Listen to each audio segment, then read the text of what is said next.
so I showed you this map last time, and I wanted to begin here because this map also tells us a lot about sort of where the Jewish population was that was targeted by the Nazis once the Second World War began. And so I mentioned this border right here between Germany and Poland is particularly important because once Germany invades Poland in September of 1939, and within a month Poland falls to Germany, suddenly you have more than 3 million Jews who are now under control of the Nazi Reich. Now, this is not a surprise by any means to Hitler and the Nazis. They knew this and, in fact, had formulated very clear articulations before the war that they would annihilate the Jewish population in Poland as well as essentially expand the German Empire to include all of the Polish territories.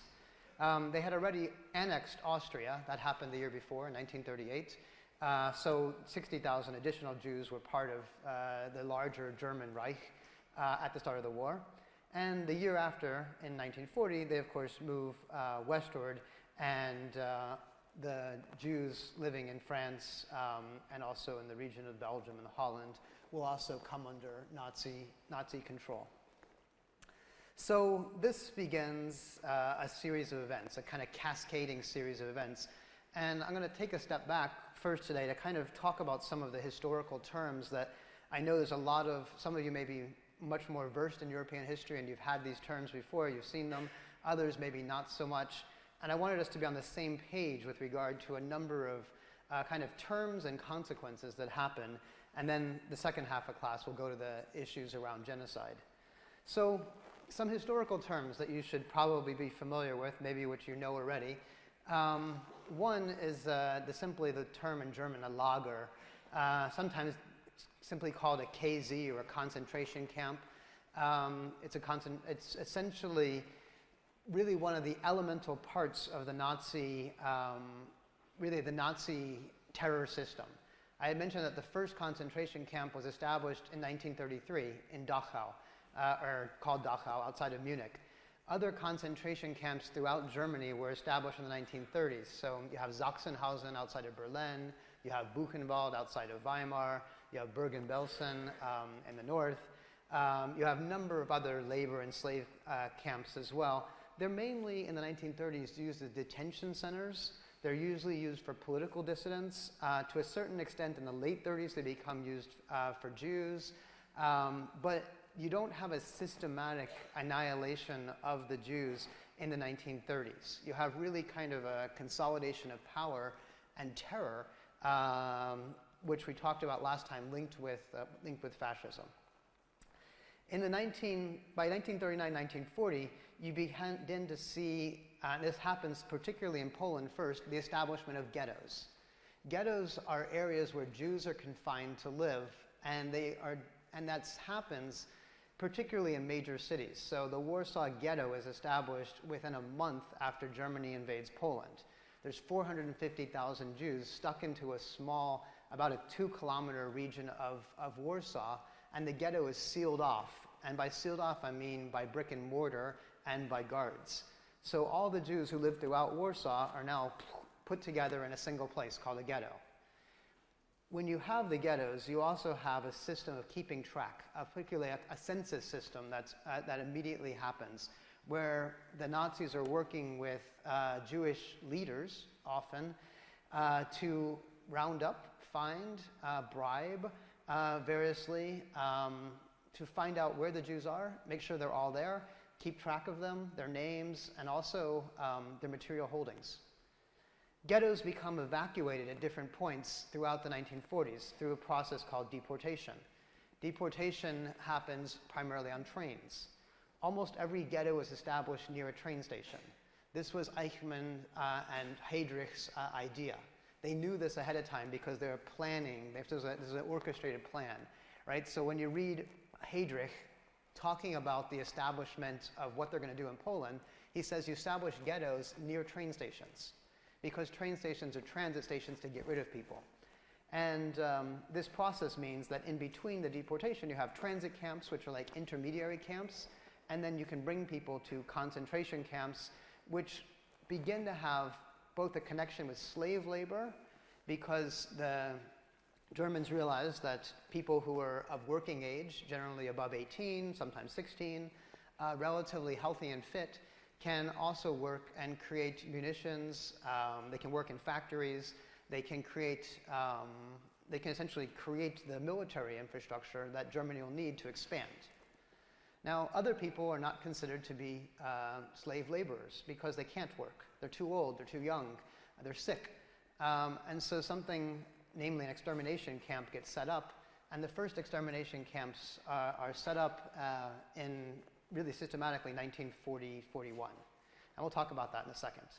I mentioned last time that there were about 42,000 ghettos and camps established throughout Europe by the Nazis, so an amazing network of camps, transit systems, an extraordinary amount of effort to maintain them.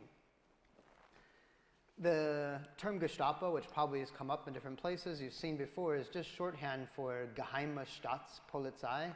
So the GE comes from secret here, the Geheim, and then the Sta comes from Staatspolizei. The PO is from police. So the Gestapo is one unit of Germany internal control. The SS, the so-called protective battalions or defense squadrons, the Schutzstaffel, are overseen by Heinrich Himmler, and they're the ones that ran the concentration camps and the death camps. At the height of this process of extermination, you have nearly 1 million men and women, it's primarily men, but there are also women, who are SS officers running the system of annihilation. So it takes a lot of manpower. it takes a tremendous amount. The SA were important within Germany primarily in the 1930s. The so-called Sturmabteilung, or literally storm unit or division, kind of a paramilitary group. They were the ones that caused riots and terror within Germany, responsible for Kristallnacht. They were the kind of paramilitary groups that also gave enabled Hitler to come to power. They were not as trained as the SS, and they also were not as elite as the SS. We'll talk about this today, the Einsatzgruppen, sometimes called Einsatzkommando. These were the first attempts to carry out genocide before the concentration camps. So when you had the German army moving through Poland all the way through Czechoslovakia, the Soviet Union, the Ukraine, you had these highly trained units of about 1,000 men following behind the German army, and their role was to shoot Jews, and to a certain extent gypsies and political dissidents in mass graves. And so the very first process of annihilation in the 1940s, between 41 and 42, was through these commandos. This is before you have extermination camps. Two other terms I'll mention, I'll come back to these later. A capo is the head of a concentration unit, generally a Nazi collaborator, and a Sonderkommando is a special commando who worked in a concentration camp, often a Jewish person who was promised life. They're promised to be able to survive if they helped do utterly horrific things like clean out gas chambers after people had been killed. So those are some of the historical German terms that you might have come across, and I just want to make sure you knew what they were. Okay, Nazi top command. So obviously we've talked about Hitler, we've read some of his writings. He's considered the Führer, the leader. He certainly popularized many phrases. I mentioned the German term of annihilation already, but also a belief of a kind of, I mentioned the oneness of fascism, the fact that it really, a sense of purity and consolidation of power. Ein Reich, ein Volk, ein Führer. One Reich, one like empire, one people, one leader. And really the idea of invading Poland in the first place was about expanding the living space of Germany, the Lebensraum. And this also meant purifying it, cleansing it, getting rid of the undesirables. Second in command, Hermann Göring, considered the successor to Hitler.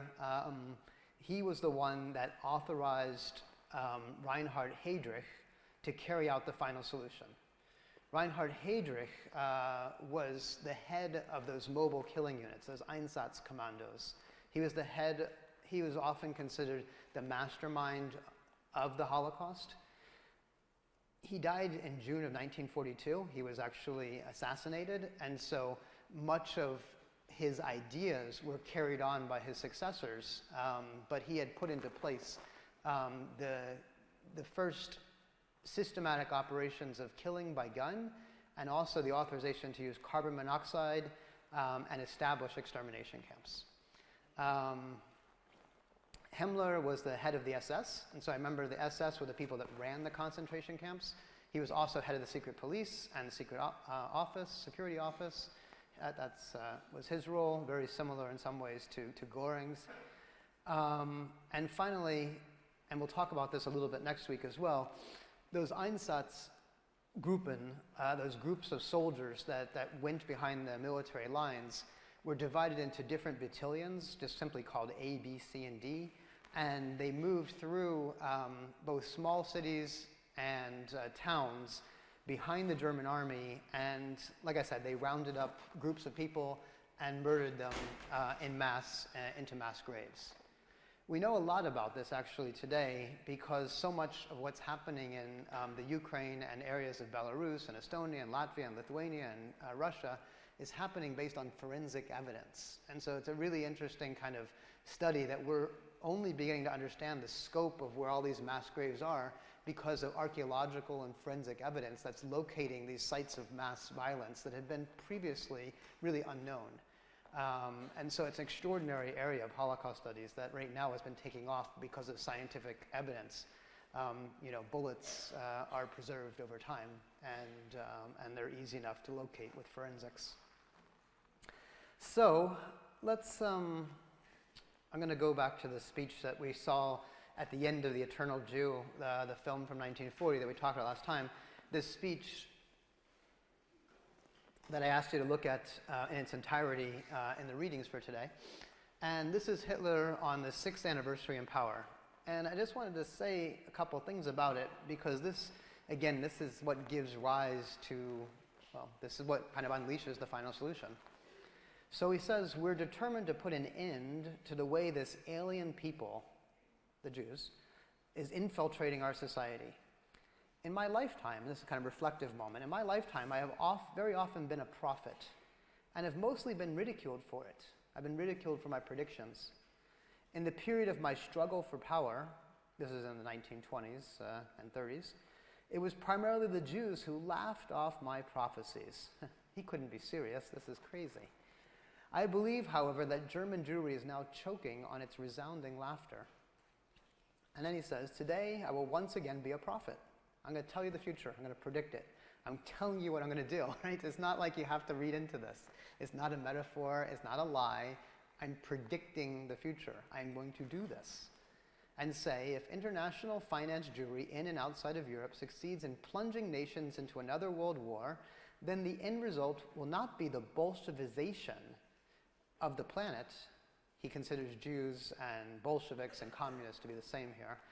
And thus the victory for the Jews, it will be the annihilation of the Jewish race of Europe. So again, thinking about what I talked about last week about prophecy. Prophecy, lies, and actions are all connected together here. The lie is that international finance Jewry plunged the nations into war. They had nothing to do with starting the war. Hitler started the war. But they're the scapegoat. They're also a reason, and then he very clearly links his prophetic idea with an action, and that action is annihilation. So, key events that happened at Unleashed, 39 to 40. So we're just going to kind of move right up to 1940-41. Germany invades Poland. Very shortly after, Heydrich orders all the Jews living in Poland to be expelled eastward. I gave you a reading from Reinhard Heydrich that very clearly articulates this notion of all Jews who have now come under Nazi control need to be rounded up, resettled in ghettos near railway stations, and then expelled further east. The problem is there's 3.3 million of them. It's a lot of people, and they're also spread out all over the place. And so what they do is begin to think systematically, establishing these ghettos along in major cities, undertaking a census of the Jewish population, actually using rudimentary computational techniques, believe it or not, systems that came from IBM. Yeah, to keep track of, in a card system, all of the Jews, because they realized this is a big task. It was really a kind of a challenge of, it was a big, massive data problem. And so the Nazis, again, utilizing new technologies as they did for propaganda, also utilized new technologies for keeping track of people that they wanted to annihilate and keeping track of the goods those people owned, because they used and plundered those goods. 1940, you have the first major kind of Auschwitz concentration camp established, first as a concentration camp, later as Auschwitz-Birkenau as being a death camp. And I'll explain that difference in a moment. Mid-1940, we're going west. Germany invades France. The Vichy government is established, a collaborative government, or collaborating government, rather, collaborating with the Nazis, helping to round up Jews, and also in sync with the Nazi worldview. Warsaw Ghetto, established in 1940. The preparations, I should say, happened immediately in 1939, but the formal sealing of the ghetto happens in 1940, and the ghetto is largely evacuated in the following years. The first attempts I mentioned earlier to begin to get rid of the Jews happened with these Einsatzgruppen, as you have the beginning of mass executions. This happens in June of 1941, but it's already happening. It's already happening in 1940, but it's happening more systematically as the German army advances further and further into the east. And what you have in 1941 are these examples of mass murder. Even before the Wannsee Conference happens, which is that conference in Berlin where they finally come up with a solution to the final solution to the Jewish question, you have more than 1 million Jews executed already by bullets. This turned out not to be an efficient thing because it costs a lot of bullets. I mean, it's as simple as that. It costs a lot of bullets, it takes a lot of manpower, and they're looking for something more efficient. Something that's not only more efficient, but I would say also has a distantiation. When you kill someone with a gun, you're right in front of them. You also see their faces. And this is something that Göring and Himmler and others were aware of, and something that affected the German army. And so part of the idea was also to distance the army from the act of killing. And that was also with the idea of instituting the gas chambers. So, going forward further, and this will be the last slide I kind of give you today before I turn to Samantha Power, I wanted to say something about what happens after 1941. And most of our class will be focused on this period between 1941 and 45, starting next week. But you have this, and this is really something original that the Nazis did, was to create what are called extermination camps. Extermination camps have no other purpose than to systematically kill every single person that comes there. And so this is a new feature of modernity. It's a new feature of the 20th century. It's a new feature of a government to use, I wouldn't say all, but a tremendous amount of resources in its power, and I mean manpower and financial and industrial, to construct these camps to efficiently kill as many people as possible. And there's 6 of them. So 6 extermination camps are created. The ones that were established first they're all established in Poland. Chełmno and Belzec are established in 1940 or 41. And in the case of these early camps, they utilized carbon monoxide to kill people. They didn't actually have, showers. What we now know are these gas showers. These vans were essentially like semi-trucks, similar to what we have today. Large trucks that were outfitted with, at the bottom, with a way of pumping carbon monoxide engine exhaust into them. And so people were forced onto these mobile vans or trucks, usually about 80 to 100 people at a time. And then carbon monoxide was pumped in, and then the people were disposed. And this happened, these were the first efforts at mass extermination and that issue of distantiation that I mentioned earlier. So the rates at which you can see 600,000 people killed in Belzec, 300,000 killed in Chelmsford, a killing rate of 15,000 people per day is really unbelievable and extraordinary, hard to imagine. One of the people that we'll see an interview with in the coming weeks when we look at the film Shoah is an SS officer by the name of Franz Zuchenbell, who worked in Treblinka, who was put on trial actually for his work in Treblinka because he was certainly present at the executions, was found not guilty. But he described kind of the system of Nazi concentration camps, and he said, the first major extermination camp was like a laboratory, meaning we were trying it out. We didn't really know what to do. It was experimental. So Belzec with the carbon monoxide was very much like a lab. He worked in Treblinka. This is where most of the Polish Jews, also from Warsaw, were evacuated, mostly killed, almost 1 million people killed between 1942 and 43. First using carbon monoxide gas, later gas chambers, and that used Zyklon B, which was a pesticide. And he worked there during the high time of its killing. He described this camp, Treblinka, as a primitive but efficient production line of death. Very much thinking of the extermination camps as a kind of industrial model, right? As like you can make things or you can destroy things. You can think of a conveyor belt. It's meant to systematize something, make it efficient, make it move forward, and in this case, it's death.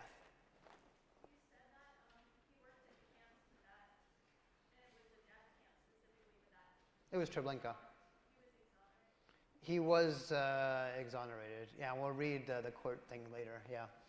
Yeah. I mean, he claimed that he never. This is an interesting question about many of the Nazis who worked in these camps were exonerated in court proceedings that happened in the 1950s and 60s and 70s, and largely because it was very difficult to prove exactly what they did in those camps.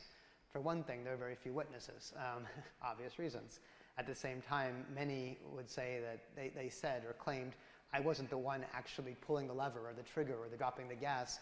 I was there as a guard, making sure people didn't escape. And so you'll read his deposition that he gave and the reasons why. It's hard to imagine that, you can judge for yourself. He referred to Auschwitz-Birkenau, which was probably now we know the best known extermination camp, as a factory for the mass production of death. So you have moving from a lab to a primitive but efficient production line to a factory. An amazing kind of industrial language to be used to talk about this. And again, you think of all of the kind of efforts of rational thinking in some ways that were used to produce something that was utterly irrational. And that's I think a fundamental paradox. And then finally, Sobibor, which is one of the comparatively smaller camps established outside of a major Jewish center of Lublin in Poland. So these are the major extermination centers. This was something that was really unique to the Nazis. This is something that was systematic. It was something that utilized industrial and modern techniques of transportation and orchestration to carry out. And we'll look at this, over the next couple of weeks. We'll see examples not only from the side of the perpetrators, but also from the victims who had experienced this horrific reality. Okay. So this is all, I guess, kind of like historical background. So I'm going to turn to something else today, or turn kind of to the question of response and responsibility, because this is something that I think should also haunt us as we look into and understand both the Holocaust as well as other instances of genocide. And I guess she's probably no longer in this position of U.S. Ambassador to the United Nations, but was appointed by Obama and had served as part of the U.S. Department of State since 2008. In that capacity. So Samantha Power is, was a professor at Harvard. She founded their Center for Human Rights Policy and was executive director of it for a while. And the book that I had asked you to read some sections of won the Pulitzer Prize a number of years ago. And it's called A Problem from Hell, which is a reference actually to Rwanda. It's a reference to the Rwandan genocide from 1994, and a call from UN officials who were on the ground as the genocide unfolded to the Clinton administration. This is Bill Clinton, obviously. It's saying we had a problem. There's a problem. There's a problem from hell. That is that what's unfolding, the horror that was unfolding, that largely was carried out by machetes as one group of Hutus massacred another group of Tutsis. And it happened extremely fast. It happened in a period of 90 days in Rwanda, and the number of victims was more than 1 million people. Extraordinarily fast, and the role of America here was largely, as she documents, was largely on the sidelines, meaning was largely not to intervene, didn't intervene, but yet knew what was happening, and there was a sense of debating as to what can be done or how to handle it. And her argument in this book is really looking at genocide more broadly in the 20th century of what did we know, when did we know it, how did we behave? And what she argues in this book is that in every case of a mass atrocity or genocide, going back to the Armenian genocide in 1915 and going up to Rwanda and beyond, she says that we knew, that is to say America knew, because we had ambassadors there, we had knowledge, we received reports, and yet didn't adequately intervene to stop it. And that's a real kind of accusation in some ways. I mean, a real kind of moral and an ethical accusation, and one which I think, for us in this class, I think we should confront in terms of our own knowledge and what we do with that knowledge. So the first genocide that she talks about, and I had mentioned in class earlier that there was another example in 1904 to 1907 of the Herero genocide in Southwest Africa, perpetrated by the Germans. She doesn't talk about that in the book, but she starts in 1915 with what was described as a race murder. And it's interesting, in the book, what she's trying to do is look at people who knew something like an atrocity was happening on a very large scale, but who didn't have the language yet to describe it. Right, that the term genocide didn't exist in 1915. It didn't even exist in 1942 when the Holocaust was happening. So the idea that you could have a murder of an entire race was a new thing, right? It's not just murdering of a person or a family or a group, or kind of a group of individuals, but of the entire race. And what she was trying to look at is that in 1915, particularly in the case of Henry Morgenthau, who was the ambassador to the Ottoman Empire. So he was the ambassador stationed in Turkey, in Constantinople at the time. He was reporting back to Washington about the persecution of the Armenians in 1915. And he was reporting about these atrocities and tried to characterize them as different than wartime violence. Tried to say, like, look, what happens in war is one thing. You're fighting against another country, or perhaps there's just wars or unjust wars.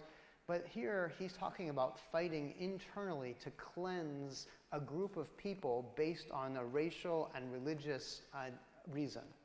In this case, it was to kill the Christians, a Christian minority living in a Muslim majority in the Ottoman Empire. So you have the persecution of Armenians, he says, and these are quotes from his report in 1915, the persecution of Armenians of unprecedented proportions. Right? Again, talking about scale. A systematic attempt to uproot peaceful Armenians. So the systematicity, right? The fact that this is planned, it's broad. To uproot a group that's within, like a minority within a majority. He talks about things like they're arbitrarily arrested, right? So this issue of the civil rights that they had are trodden over. He talks about their torture. He talks about wholesale expulsions and deportations.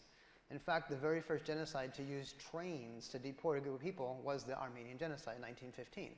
Again, when Hitler looked for a model for how this had happened, he looked to the Armenian genocide. And in fact, as I mentioned earlier, he said no one even remembers it in 1939. It hadn't been even written into history. And so he also looked for a model for how to forget it. He looked for a model to how to carry it out and a model for its oblivion. Now this is really, striking to us, right? Because it wasn't really forgotten. That is to say, people knew about it. In fact, our ambassador, stationed there was wiring information back to DC to the president saying, we need to do something.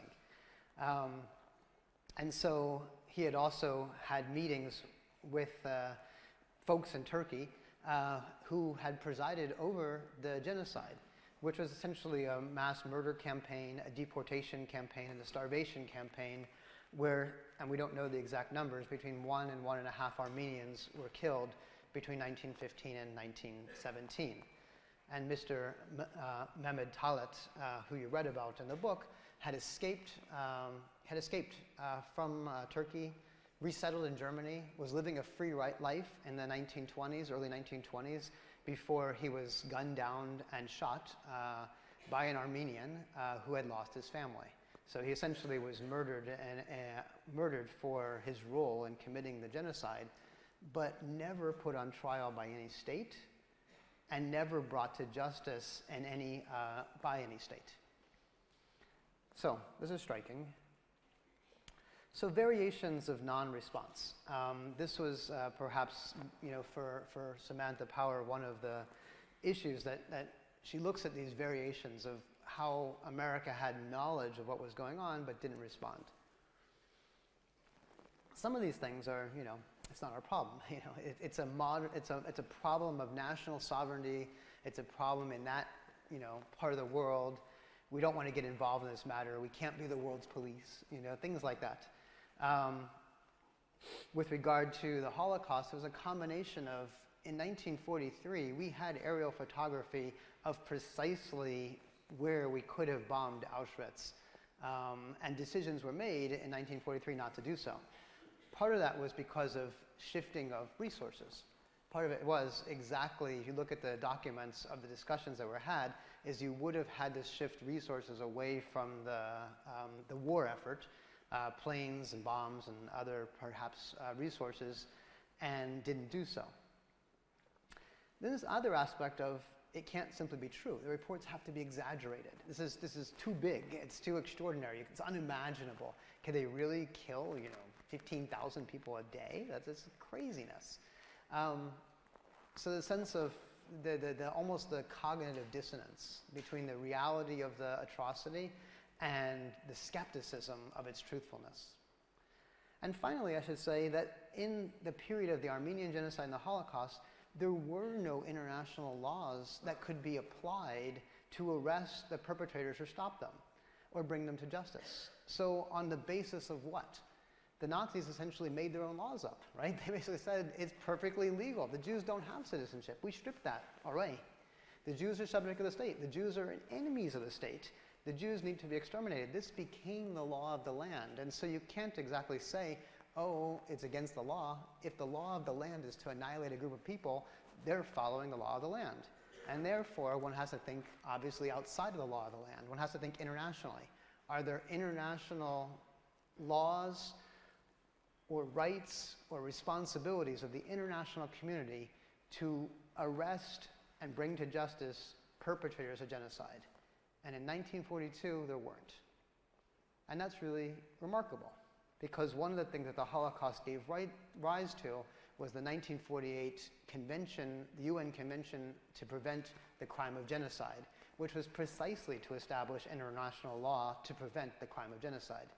But it took the Armenian genocide and the Holocaust to do that, to get there. Okay. A key figure that helps us get from here to there, that helped us get from the Holocaust to the UN Convention, is Raphael Lemkin. So Limkin, you read in both the readings that I gave you today probably information about his personal odyssey and personal biography. He was a Polish Jew, in fact, who was also, extremely well educated. He was involved in philosophy, political science.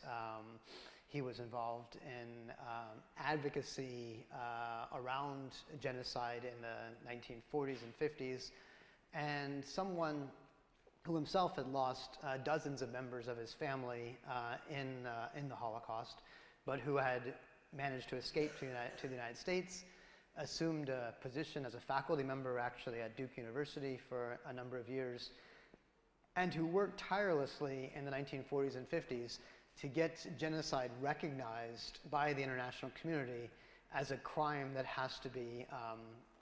we have to be vigilant to fight. So in one of the books that he wrote called The Axis Rule of Occupied Europe, he defines the word genocide, and this is 1944. And I'll read you the definition because I think it has some things that maybe are very familiar, but other things not as much. So he says, by genocide, we mean the destruction of a nation or of an ethnic group. Here, the collective is really important. So it's always a collective. This new word, coined by the author to denote an old practice and its modern development, is made from the ancient Greek word genus, meaning race or tribe, and the Latin word side, meaning killing. Generally speaking, genocide does not necessarily mean the immediate destruction of a nation, except when accomplished by mass killings of all members of a nation. It's intended rather to signify a coordinated plan, that's key, the agency, the planning, the systematicity, of different actions, all coming together, aiming at the destruction of essential foundations of the life of national groups with the aim of annihilating the groups themselves. So there's kind of two phases here. You have to destroy, not only by killing, but you're also destroying the culture and the specificity of that national group, that cultural, social specificity. So when you're killing, in the case of, say, the Jews, yes, you're killing families, yes, you're killing people, but you're also destroying a religious culture, you're destroying history, you're destroying a language, in the case of Yiddish, you're destroying literature, you're destroying all these other aspects that are part of the foundation of the life of the national group. Genocide is directed against the national group as an entity, and the actions involved are directed against individuals, meaning individuals are killed, but ultimately the entire group is what you're trying to kill. Not in their individual capacity, but as members of the national group. So again, just to go back to some things I would highlight. The coordinated plan, this is critical because one of the things about genocide has to do with intentionality. The Nazis didn't obviously kill every single Jew in the same ways that the Hutus didn't kill every single Tutsi, or the Ottoman Empire didn't kill every single Armenian. But the intentionality and the coordinated plan is absolutely critical for recognizing the plan of genocide. The aim is the destruction of those foundations of that national group. All right. So the last thing we're going to spend some time looking at are actually the articles in the 1948 Convention on the Prevention and Punishment of Genocide. And I'm going to go through each of the articles briefly, and that'll be where we end today. So I had mentioned that genocide, even after the Holocaust, was not a crime where any of the perpetrators were charged with in 1945. So the very first trial that happened in Nuremberg, a couple of months after the perpetrators, those who were still alive, were arrested, they were charged with crimes against humanity, they were charged with mass atrocity, they were not charged with genocide. And such a convention and international body didn't exist to adjudicate such crimes. So it was only until 1948 that you had this. And so this is what Limkin had essentially worked for that period from 1944 when he coined the term until a number of years later, was the creation of a convention to punish the crime of genocide. So the contracting parties, having considered the declaration made by the General Assembly of the UN in this resolution dated So the resolution came in 46, but it wasn't ratified until, by some of the party, by 48. Genocide is a crime under international law. And that's very important, that there is such a thing as international law, and it's a crime under international law. It's not a crime under national law, but it's a crime under international law. And that it's contrary to the spirit and aims of the United Nations and condemned by the civilized world. Recognizing that all periods of history, genocide has inflicted great losses on humanity, and being convinced that in order to liberate mankind from such an odious scourge, international cooperation is required. And hereby we agree as hereafter provided. And so these are the articles that then are presented. The contracting parties confirm that genocide, whether committed in time of peace or in time of war, is a crime under international law which they undertake to prevent and punish. So it doesn't matter when it happens, it's a crime under international law, and there's a body now in place that will work to prevent and punish that crime. So that's Article 1. Article 2 is definition. In the present convention, genocide means any of the following acts committed with the intention to destroy in whole or part a national, ethnical, racial, or religious group, such as killing members of the group, causing serious bodily harm or mental harm to members of the group, deliberately inflicting on the group conditions of life calculated to bring about its physical destruction, imposing measures intended to prevent births within the group, and forcibly transferring children of the group to another group. So this is, again, thinking about how to adjudicate a crime that's based on a collective intent to destroy and, as I say, destroy the integrity of that group. In terms of the crimes that are punishable, genocide, conspiracy to commit genocide, meaning, and this what is important because it means that someone standing by, who is there but perhaps not pulling the trigger, is also implicated, right? Direct and public incitement to commit genocide. This is the calls, the speeches that we already saw, right? Hitler gave plenty of speeches that were incitement to commit genocide, right? The only way that you could probably get 1 million people in the SS cooperating in 1942 to carry out the actions in the extermination camps is if you had the public commitment to do so, and that could only come by having incited them as such, incited that hatred. Attempt to commit genocide is about unsuccessful attempts, meaning you may have attempted to do so, but you didn't fully finish it. And then there's complicity in genocide, absolutely critical, because one of the major arguments that almost every Nazi who was put on trial argued is that I was just a cog in a machine. I didn't do it, I just sat at my desk. I made sure the trains moved, but I didn't actually kill anybody. I didn't shoot anybody. I didn't actually put the gas in the chamber, or I removed people who were already dead. I didn't actually do it. So how do you understand all the different roles that have to happen? And this makes it very different than adjudicating murder. In the case of murder, one talks about the gun in your hand that you yourself pulled the trigger. In this case, you're not talking about people who directly pulled the trigger, but their role, their complicity, and their conspiracy in carrying it out, and the fact that it needs all these coordinated people and actions in order to make it happen. And so this is, although this seems very simple, it's actually very complex because it goes to exactly the legal defense that so many of the Nazi perpetrators had used to get out of their crimes. It also is what makes genocide different than murder. In a case of murder, you're trying a single person, generally, who carried out a very particular crime. In the case of genocide, you're trying a number of people who had many different roles to carry out that crime. Okay. Article 4. Persons committing genocide or any of the other acts enumerated in Article 3 shall be punished whether they are constitutionally responsible rulers, public officials, or private individuals. Again, this is a really important thing too, because many of the perpetrators would say, I wasn't in charge. I didn't have any, state role. I was a private individual. I had volunteered, or I was conscripted. They forced me. And so to think about the various roles that people had, and that those roles will not protect them if they are engaged in conspiracy to commit genocide. All right, Article 5. The contracting parties, meaning people who ratify this, undertake to enact in accordance with their respective constitutions the necessary legislation to give effect to the provisions of the present convention, and particularly provide effective penalties for persons guilty of genocide or any other acts enumerated here. Okay, we'll continue.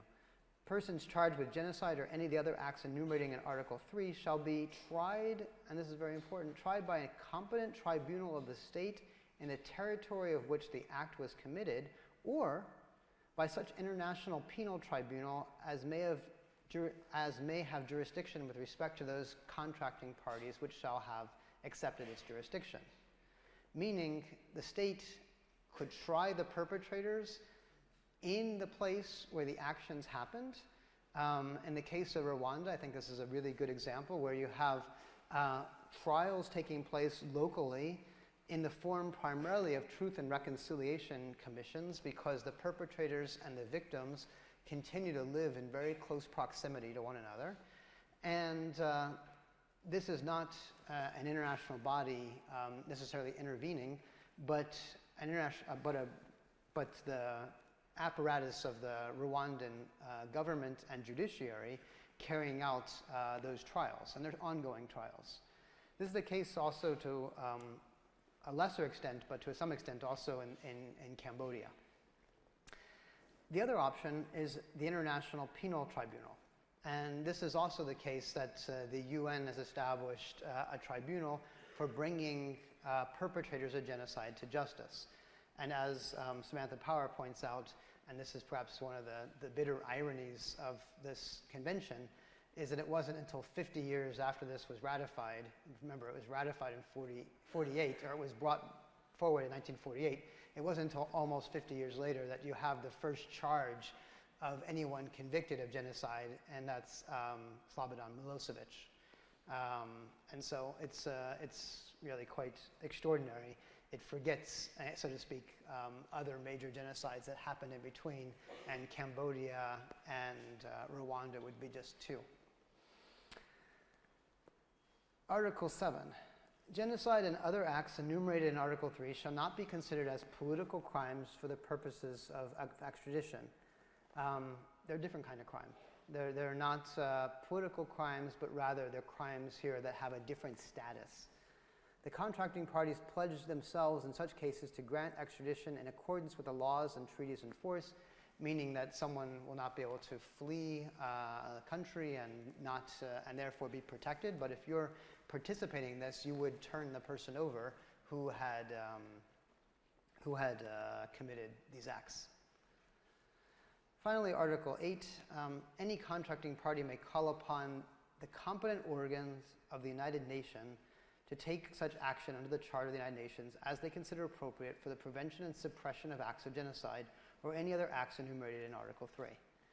And so here again, the idea is to establish an international body that would be able to be charged with monitoring and also carrying out the consequences or trying people committed of the crime of genocide.